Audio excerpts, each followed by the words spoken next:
Hey guys, I just wanted to go over my predictions for the upcoming East versus West Super Match event set to take place on February 15th in Turkey. As always, thanks to Nick and Terzi and all parties involved in putting this awesome Super Match event together.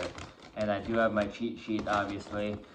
I will try to give my unbiased predictions here, and I've watched most of the interviews. There's only one interview that hasn't come out yet, the Brad Grundy versus Batcho Segashvili interview. But I've tried to keep track of what everyone's saying, and yeah, I'm not sure if this is the order the matches are taking place in or what, but here we go. We have Vasily Dutashvili versus Stoyan Galamanov. Not everyone will know Vasily. I know he got top 3 at WAF a couple times back around 2010 to 2012. I can't remember if he ever won WAF. I think he took second in Kazakhstan 2011, 100 kilograms. He is very confident that he will win this match, and he says his goal is to get the title. Obviously, everyone's shooting for the number 1 spot, right? But he seems confident that he actually has a chance to at least be up there in the top 3. Versus Stoyan, just because he's more humble doesn't mean he's going to lose, but he's playing I want to pull guys at 105, and I think I'll do good, but he said some guys will probably be too strong for him at that weight, and he'll maybe eventually drop back down to 95, where he thinks he has a better chance. So going into Stoyan, he thinks he's going to win, obviously, but he admitted that he's probably not going to be the man at 105. He's just not on the level of the top 105 guys. I'm going Vasily. It's really hard to say. I can't remember seeing Vasily pull in many years. He beat John Brzenk back in around 2012 when John was coming off of a surgery. Stoyan's super strong, but I think Vasily, just based off of his confidence, and it seems like he's stronger than he ever was. And back then he was way strong, 10, 12 years ago. So if he's gunning for the top 3 spots pretty soon here, he should be able to beat Stoyan. I'd go Vasily on that one. We have Brad Grundy versus Batcho Segashvili. I think Batcho's underrated. I'm cheering all the way for Brad Grundy, a fellow American. I like Brad. He's cool. He's super strong. He has some good informative YouTube videos. But, I mean, obviously he was just coming back. I'm not saying for sure. Obviously, I can't say for sure that something different would have happened, but he just lost to Philip Larson not too long ago. So I think he was coming off of a break, and I don't think he was at his best. But even if he progresses quite a bit from that time, Batcho is just super strong. People look at this match with Reno, and I feel like people think that Reno dominated him, but to me, Batcho wasn't that far away from getting a couple of pins in that match. And he's probably stronger now. It's hard to say for sure because we haven't really seen him compete in the last year and a half. But I'd be very impressed if Brad Grundy wins this match. I think Batcho's the real deal. I think Batcho could shoot for the top 5, top 6 pretty soon probably at this weight. And yeah, he lost to Reno, but he wasn't far away at all from getting a couple of pins. And Reno, if he could make the 105 kilo weight class, which is the weight for this match, would easily be top 5 easily. That's another thing too. This match is at 105, and Brad was 270 a month ago, and he says the weight cut's going good. He's at 256 now.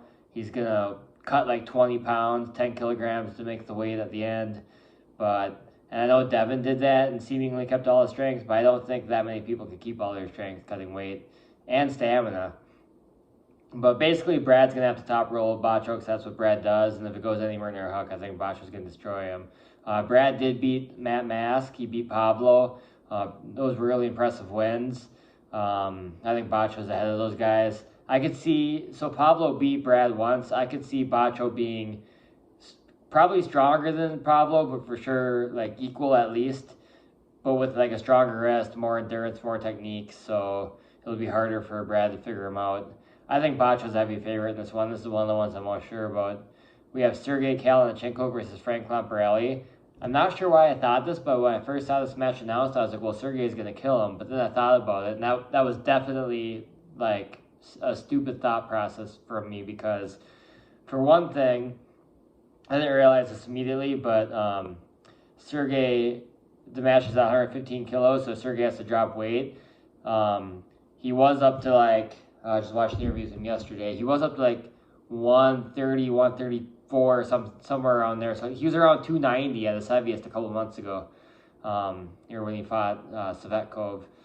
And he has to get down to 253, so he has to lose about 35, 40 pounds. But as far as I know, he is already in like the 265 range, around 120 kilos, so he should be able to make it easy. He says his strength is as good as it was before. Frank, obviously his hand and wrist and top roll ability are off the charts, but that's all he does. So either he top rolls you and wins, or if he can't top roll you, he's probably not going to win. But he's really good at top rolling. He gave Michael Todd an absolute war, and he's given Reno a war or a hard match at WAF. Maybe not a war, but it wasn't easy for Reno at all. And he even took Dave Chafee's hand in the final round of their super match. I think Sergey could be close to Dave Chafee's level. So yeah, I think Sergey is probably for sure the favorite. I'm predicting, and this is not an uncommon prediction, that Sergey, he might not lose his hand in the first round, but at some point in the match he's going to lose his hand, but he'll still be able to flop wrist press for the win. I just don't think Frank has enough horsepower and arm power to pull through Sergey's flop wrist press, but the fact that it's at 115 makes it very exciting. And if you look at both their matches with Georgi Savetkov, Frank pulled Georgi in the tournament a long time ago. And he gave him an absolute war. And that was after Frank already pulled and won the Masters class 2 days before that. And Sergey lost to Georgi, but he gave him a hard match. And you can say, oh, yeah, that was WAF Georgi that Frank gave a war to, so he's stronger now. But I'm sure Frank's stronger now, too, probably. And Sergey's going to be, I still think, probably a little bit weaker than the Sergey that pulled Savetkov because he's lighter, even though he says his strength's the same. He probably will lose a small amount at least because of the weight drop, but close probably. I think both these guys could be in the top 5 at 115, and I know Sergey would like to pull a Reno. Since Reno's hurt, maybe he could pull Sago if he wins this match. And that's really like the top 3 guys at this weight, right? It's like Devin, Reno, Sergey, maybe Mashenko. I think whoever wins this should get a crack at one of those guys. Obviously, they're probably not going to do anything with Devin, obviously, but I think they could definitely fight for a top 3 spot at this weight. So whoever wins this, I'd like to see a shoot up. But I go Sergey as the favorite. We have Alex Krejcika versus David Dedekian.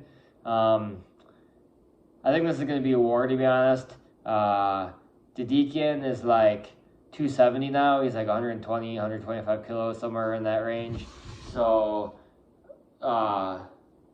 like my first thought process when I saw this match announced too was like, of course Alex is gonna win, but then like that's also was a stupid thought process because look at what Dedekian did. I mean, in my mind I was thinking Dedekian lost to Prudnik, but that was 105 kilogram Dedekian, and look at Dedekian before when he was heavy, pulling Morozov and taking him to the line.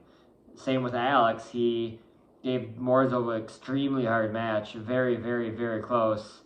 I think Dedekian possibly could win a match or two, but they're going to be wars. And Alex actually has really good endurance left hand. If you look at his match with Morozov, he hung in there for a very long time, and Morozov's endurance is incredible. And Dedekian's gas tank isn't really that good, right? So, like, it's not terrible, but it's not great.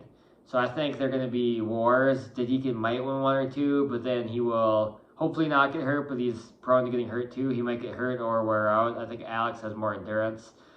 And there's a chance Alex might be able to top roll him. So because Alex might top roll him and then the hook, it's going to be close with Alex maybe winning on endurance. I go Alex with the advantage overall, but definitely a close match. We have Oleg Zhag. This is one of the ones I'm most excited for. Oleg Zhag versus Daniel Prokopchuk. Most people are picking Oleg, and Oleg should be the favorite. But this, I'm very glad this match is happening because Oleg's the champion at 85 kilos.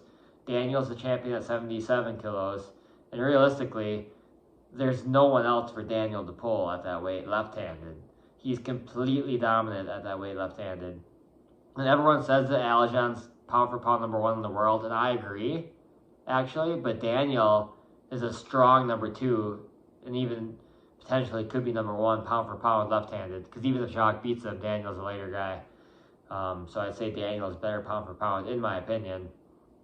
Style-wise, Oleg should be able to take Daniel's hand. If he can't, so he might take Daniel's hand, and Daniel might pull like Todd Hutchings style, because he can do that. He's a similar style, hence why Todd Hutchings is a huge fan of him. So Oleg basically has to beat him pretty quick, because I think if Daniel gets to stop on him and it turns into a longer match, Daniel's endurance is off the charts, and Oleg's, his endurance might not be terrible, but he's not an endurance guy. And if he can't take Daniel's hand, Daniel stops him here, then Daniel should be able to win, in my opinion. And Daniel, I've seen pictures, videos, Daniel is big. Definitely, this is the one I'm going to go. I know it's a bad pick. It's probably the safe pick to pick Oleg, but I'm just going to go with the upset and pick Daniel. I think he's going to surprise a lot of people. And regardless of, I want to see one of these guys pull a Vrej after this in the next USA event. I don't care. I'd like to say whoever wins pulls Vrej, because I want to see Vrej get a shot at the title, but I would like to see Vrej pull either one of them. I really want to see Vrej pull Daniel, though, because I think it would be an insane war. But I'm gonna go Daniel here. Oleg should be the favorite. If you're gonna bet money on this match, you're probably safer picking Oleg. But I'm gonna pick Daniel just because I'm going with the upset. And I can't remember last time I saw Daniel lose. Obviously, styles make matches, but even though Jacques usually wins WAF these days at 85 kilos, he does take losses. He took a loss to Telegit. He took a loss to Tom Razitz. Even though he came back and beat him, he still got pinned once. So he's definitely beatable. Like, to say he's not beatable is definitely wrong. We have Malin Kleinsmith, or did she change her last name? Bergstrom? Malin Bergstrom versus Fia Rysick. This one, they pulled before. I think it was 2019, maybe 18, I think 19, and Malin won. It was not a huge surprise, but Fia was, I would say, definitely the favorite, slight favorite probably, and Malin surprised and beat her. I remember, I'm pretty sure at the time, Malin said the bigger WAL pads favored her, but East versus West pads are bigger too, right? I have to go with Fia, even though she lost last time, because she seems to keep getting stronger and better, and I haven't seen her even challenged at her weight class, like, probably since last time she pulled Malin, to be honest. Like, she's been completely dominant, and this is for the 154 70 kilogram title, by the way. Fia's been completely dominant for 5 years, and until I see otherwise, I cannot pick against Fia. Malin is quicker. She might be able to flash her once or twice, possibly, or at least get her over here and make her work for it. But once Fia sets the hook or gets any kind of hand control with a stop, I don't see her losing, to be honest. But hopefully this is a war. Really excited to see this one for sure.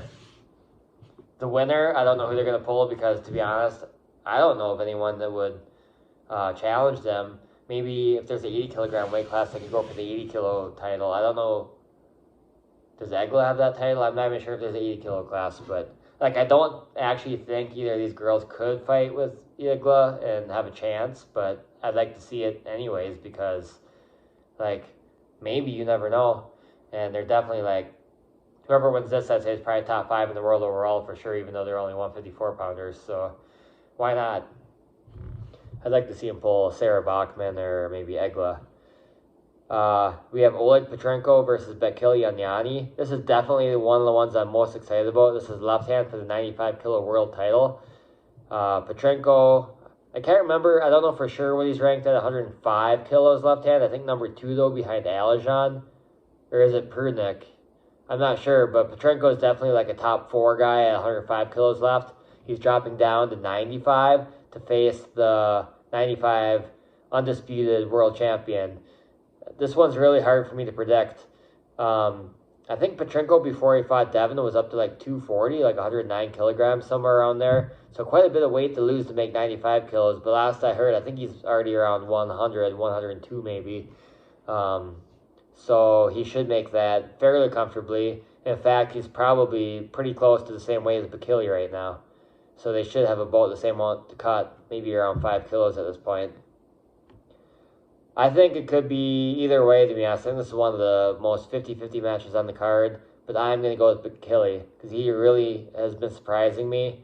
The way he beat Artem Tainov was so unexpected for me, especially after Artem beat Sasho, and Sasho's so dominant at that weight. I'm like, no one's beating Artem Tainov at this weight, like, period. And then Bekele beats him, right?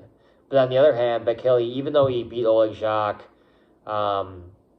it wasn't like he was never in danger of losing, really, I would say, but it also wasn't easy. And I think Petrenko is a fair margin stronger than Oleg Jacques. Like if he was 110 kilos, obviously he'd be quite a bit stronger, I think. But 95, Petrenko's got to lose a little bit of strength because he's just a tank, right? He's huge at 105, 110. I'm going to go Bekele. I just think it could go either way, but I know Bekele can pull in crazy positions, and he can pull forever in positions that you would think he would be able to pull in dangerous positions. And Petrenko would have to just be stronger to beat him, to be honest, and he might be, but if the match stops, Bekele's endurance is off the charts, and his hook power is insane. So I'm going to say that's one of the most back-and-forth matches of the night, and Bekele wins 4-3. It's a title match. It's going to be 7 rounds. Next, we have one of the matches I'm most excited for. I know I've said that before, too. Todd Hutchings versus Irakli. This match could go either way, in my opinion. It's for the 95-kilo world title. They pulled a couple years ago, maybe around 2 years ago at 105. Well, they both probably weighed 100, 102, and Todd beat them. But, like, Todd does seem to keep getting better, which is crazy considering he's like 57, 58 years old. But how much stronger can you really get at that weight? Like, it might not even be strength, but table technique, a little bit of strength in certain areas. But really, like, if you're getting stronger at that age, how much stronger are you going to get? Versus Irakli seems to be just getting exponentially stronger. If you look at his match with Sasho in 2020 versus last year, like, the amount of strength he gained, you can tell how much strength he gained. And people say, and I agree, that to beat Todd Hutchings, you don't just have to be stronger than him, you have to pull him right too. But at a certain point, even if you don't have the perfect style to beat him, if you're strong enough, you can beat him with the style that's not perfect too, if you're strong enough. Strength does matter. I'm really cheering for Todd Hutchings because he's one of my favorite arm wrestlers, but at this point in time, I cannot pick against Irakli at 95 kilos because of how insanely dominant he's been at that weight the last year. I just can't pick against him. I could definitely see Todd winning, though. I think it could be very close. I think Irakli will just be too strong. But since it's 7 rounds, I could also see Todd winning like 4-3 and back-and-forth wars. I know this might not, styles big matches, so this might not necessarily make sense, but before the Yoshi Kanai match, which was Todd's last match, I probably would have actually picked Todd. But since Todd really struggled with Yoshi, and that's a completely different style than Irakli, and Yoshi's kind of an unknown because we haven't seen him pull in a few years. So that's really not the best logic to go off of, I will admit that. But just based off that match being way closer than I thought it would be, that made my stock in Todd lower. Irakli was dominant over Tatiev, but Tatiev's a completely different style than Todd. Like I said, this match, there's lots of variables and it could go any way, but Irakli just keeps getting stronger and stronger and stronger. I could totally see Todd Hutchings winning, but I'm going to pick Irakli in this one. We have Monster Michael Todd versus Hermes Gasparini. Winner of this faces Levon or someone else maybe if Levon gets dethroned before that. Then I'm not sure how it'll work, to be honest, because they could still fight Levon too. A lot of people are going back and forth on this one. I personally think Hermes is a pretty heavy favorite. Obviously, Michael just keeps getting stronger and stronger and stronger, so these past matches don't mean a ton. But he was very close with Gennady. He won, but it was close.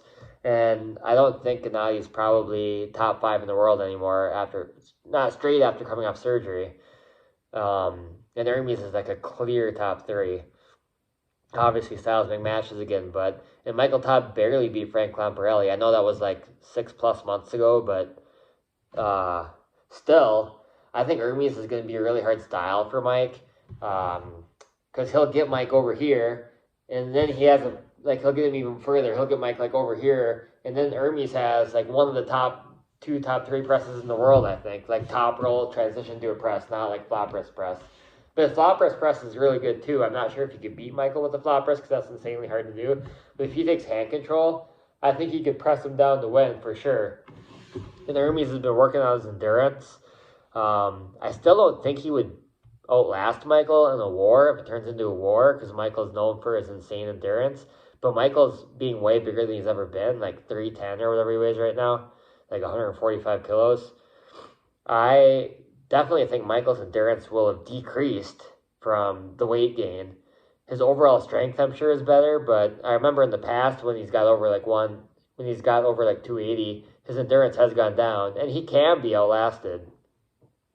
But for Hermes, a better plan would be to win in matches that are like less than 5 seconds long if he can. But if it does turn into a war, he could hang too and have a chance. Hermes' endurance is really good. He outlasted Vitaly. He obviously outlasted Levon. Like he lost the match, but he still had more stamina than him. And he's working on his endurance now, so it's probably even better, I'm sure, than it was. I just think Hermes will be able to get hand position and then he'll be able to press. But if Hermes does lose his hand, then that's when he could lose. And obviously that's what Michael will be going for is taking Hermes' hand. And Michael's hand is crazy strong, so it could happen. But I think Hermes is a pretty heavy favorite here. I'll be pretty surprised, not shocked, but pretty surprised if Michael wins. But I know Michael's hungry. He really wants this bad. He's been training very, very hard in the gym, very, very strong at Arm Wrestling Pacific Lifts. Also, the last time they fought, like, obviously, they're both way stronger now, but I can't imagine that Michael's gained more since then than Hermes. Because Hermes put on, 45 pounds?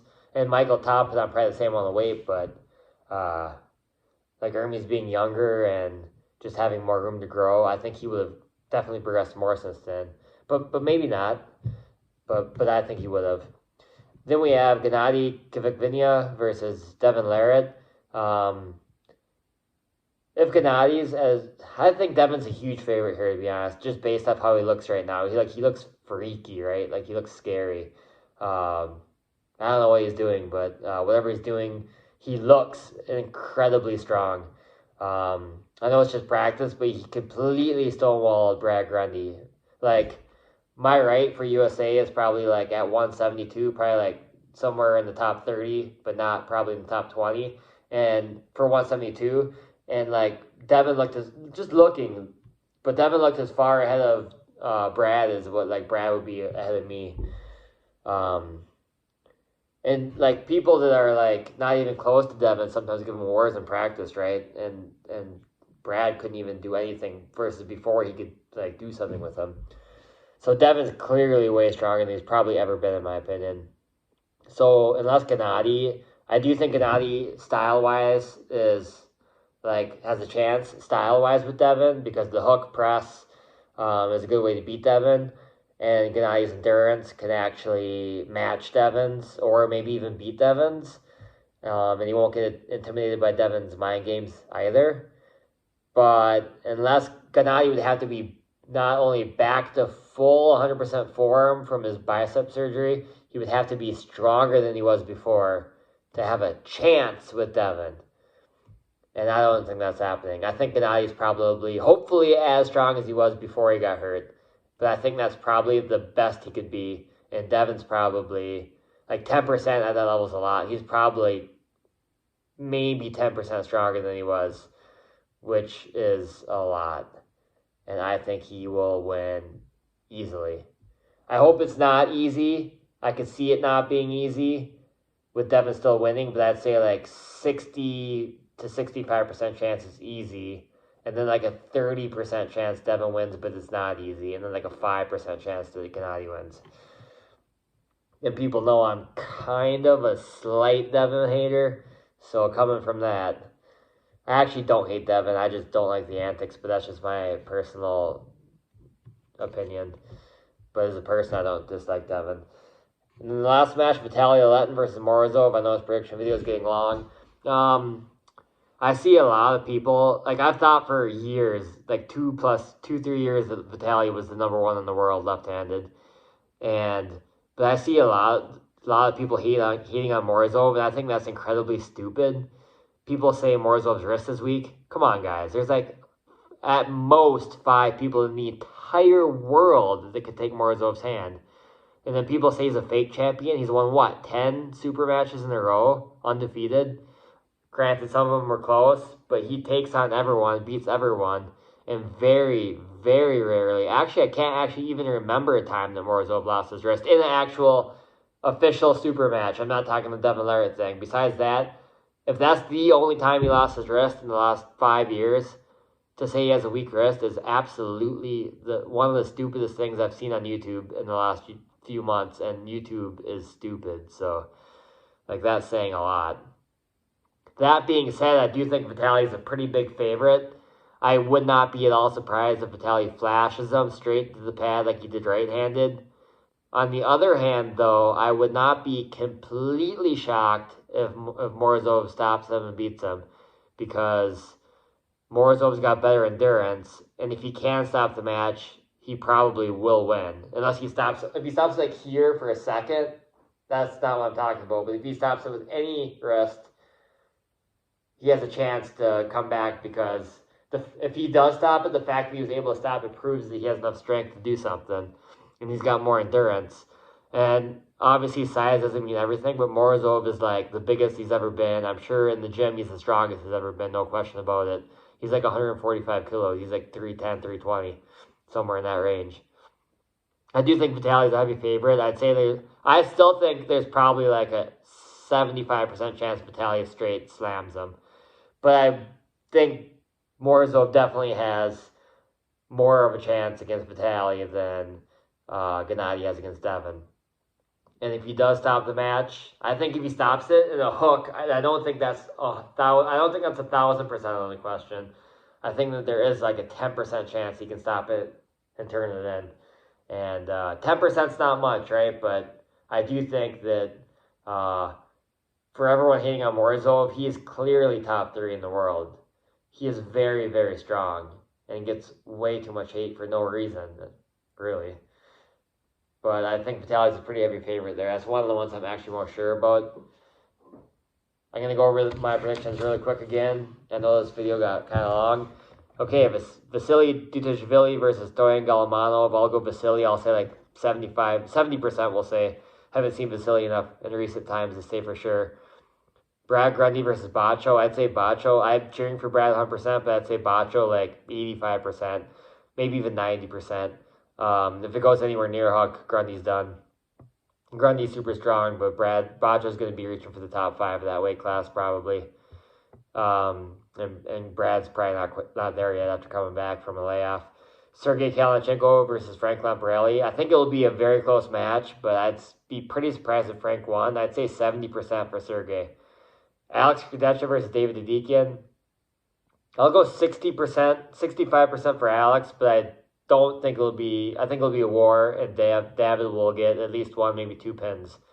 Oleg Jacques versus Daniel Prokopchik. If I actually had to put money on this, I'd probably put it on Jacques, but I'm going to go Daniel, 50.5 to 49.5. Malin Kleinsmith or Bergstrom versus Fia Rysick. I'm going to go Fia, 70-30. I just can't. She's just been too dominant lately to pick against. Bekili Onyani versus Oleg Petrenko. The only match more up in the air than Oleg and Daniel. I would say Bekili 50.1 to 49.9. Like basically 50-50 straight odds, but I picked Bekili. Todd Hutchings versus Irakli. The third hardest match to predict. And I will say Irakli 51 to 49. Hermes over Michael Todd. I'm going to say 75-25.